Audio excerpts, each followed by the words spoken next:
Naquele tempo, no 6º mês, o anjo Gabriel foi enviado por Deus a uma cidade da Galileia chamada Nazaré, a uma virgem prometida em casamento a um homem chamado José.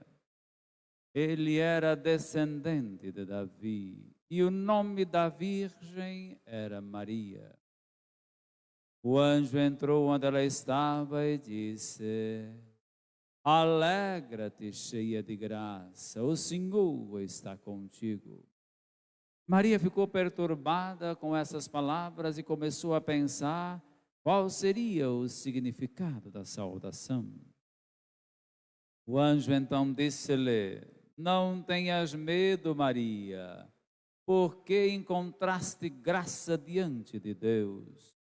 Eis que conceberás e darás à luz um filho, a quem porás o nome de Jesus. Ele será grande, será chamado Filho do Altíssimo, e o Senhor Deus lhe dará o trono de seu pai, Davi. Ele reinará para sempre sobre os descendentes de Jacó, e o seu reino não terá fim. Maria perguntou ao anjo: Como acontecerá isso se eu não conheço homem algum?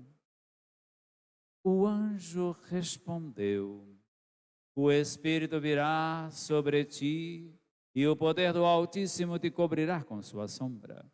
Por isso, o menino que vai nascer será chamado Santo, Filho de Deus.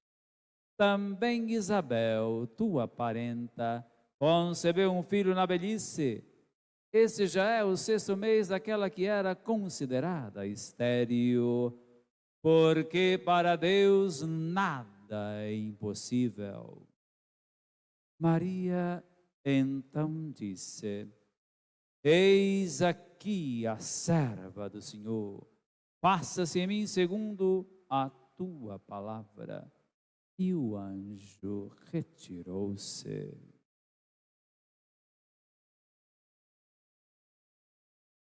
Palavra da salvação.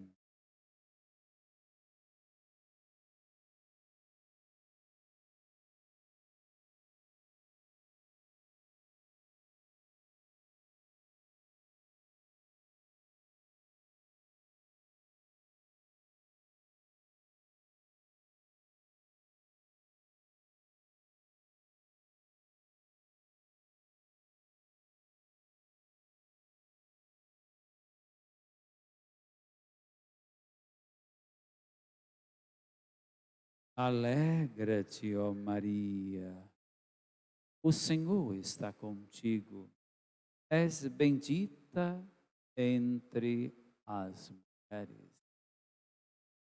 Amados irmãos e irmãs em Cristo Jesus, vem saudando quem se encontra em casa, que nos acompanha nesta solene liturgia. Hoje é solenidade da Imaculada Conceição de Maria. Bem-aventurada Virgem Maria, é concebida sem pecado mortal. Nasce sem a mancha do pecado original. Então, esse mistério que nós celebramos, não apenas simplesmente um dogma que foi estabelecido, a igreja tem a sua autoridade para estabelecer os dogmas, e o dogma é uma forma de proteger uma expressão de fé, salvaguardar a fé.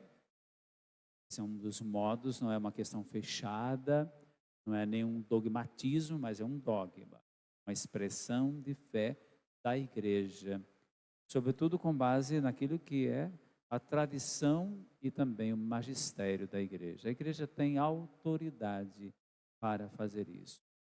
E quem lhe concedeu essa autoridade é o próprio Cristo, Ele mesmo lhe deu autoridade para isso. Então, hoje celebramos esse grande mistério. O mistério que se faz presente em Maria é o mistério que também deve se fazer de algum modo presente em nossas vidas.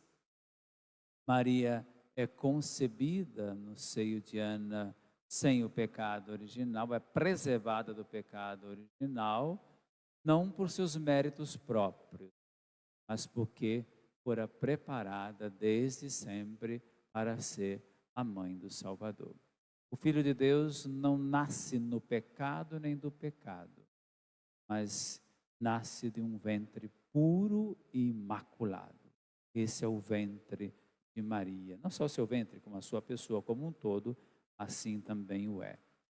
E a gente olha para Maria e devemos nós todos, ela que é ícone da igreja, enxergar cada um de nós.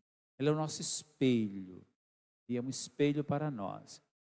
Tudo aquilo que Deus operou e realizou nela, também Ele anseia por realizar em cada um de nós. Porque a bem da verdade, é bom que se diga isso, nós não nascemos no pecado, no sentido da criação. Deus não nos criou no pecado. O pecado vem depois da criação, não se dá no pecado. A gente deve lembrar disso. Nós falamos de um pecado original, devemos falar também de uma pureza original, que inclusive é anterior à situação do pecado. Pelo menos se nós olhamos no contexto bíblico, nós percebemos isso. Nós ouvimos hoje o relato de Gênesis falando do pecado, mas já está a uma certa altura, no capítulo 3 de Gênesis é que vem o relato do pecado, mas tem algo antes. Esse antes não está marcado pelo pecado.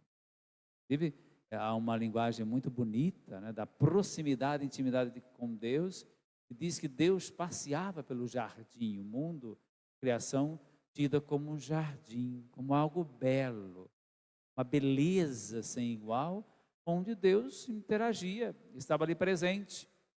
Existia uma harmonia entre Deus e a criação inteira, em tudo aquilo que fora criado a partir do seu amor, da sua bondade para conosco. Enfim, tudo é criado, mas não maculado. Isso é maculado depois. A mácula do pecado, ela vem depois. Não é preciso que a gente olhe também e veja nesses aspectos quando celebramos a Imaculada Conceição de Maria. Nosso olhar também, não só para ela, como disse, insisto em dizê-lo, mas para cada um de nós que somos esta igreja, qual Maria é a mais bela, a mais pura imagem.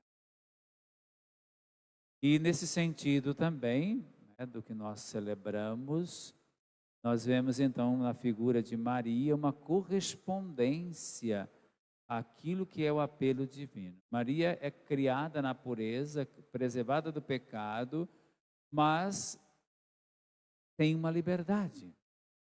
E é interessante que Deus, vimos no texto de Lucas, do evangelista São Lucas, Deus pede licença para entrar na vida de Maria. Ele não é invasivo. E Maria prontamente se coloca à disposição, a serviço, dando o seu sim. Nessa mensagem do anjo, ela é convidada à alegria, é convidada a se maravilhar pela obra que o Senhor fez na sua vida e que agora também está fazendo na vida do seu povo. Maria não tem um olhar só para si. É muito interessante se a gente segue o texto quando da visita de Maria a Isabel, com toda aquela expressividade dessa visita, todo o êxtase daquelas duas mulheres. Depois Maria canta as maravilhas que o Senhor fez na vida dela e também fez na vida do seu povo. Então, há um reconhecimento da obra de Deus na sua vida. Por isso ela é convidada.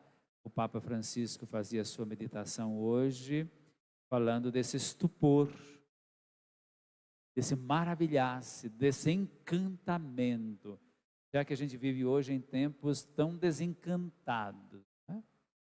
Onde a gente já não se maravilha como deveríamos nos maravilhar. Maria é uma mulher que nos ensina isto, além também da sua simplicidade. Maria é uma mulher simples. O simples também é próprio da revelação divina. Deus é muito simples. A simplicidade de Maria também nos encanta, também nos faz ficar maravilhados com a sua simplicidade. Nós possamos aprender de Maria a sermos aqueles que acolhem os desígnios de Deus, que se deixa guiar e orientar por esses desígnios e que percebe a atuação, a ação de Deus na sua própria vida, na vida daqueles com quem você convive, na história humana, com todas as contradições que essa história humana tem. E a história humana é assim, feita de muitas contradições, mas, no entanto, nosso Deus é o Deus da história, é o Senhor que vai conduzindo a história humana e vai conduzi-la a Deus.